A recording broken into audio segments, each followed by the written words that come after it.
இத்தனை நாள் வாய்மொழிந்த சித்திரமே இப்பொழுது மௌனமேந்தானோ?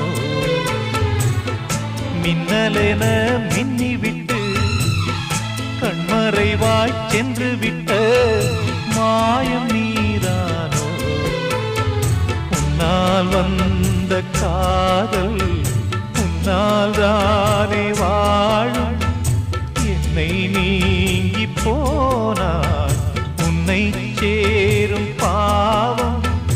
எனக்கொரு அடைக்கலம் வழங்குமோ உன் இதயமே?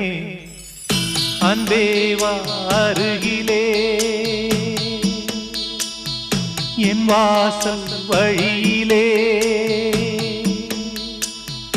உல்லாச மாளிகை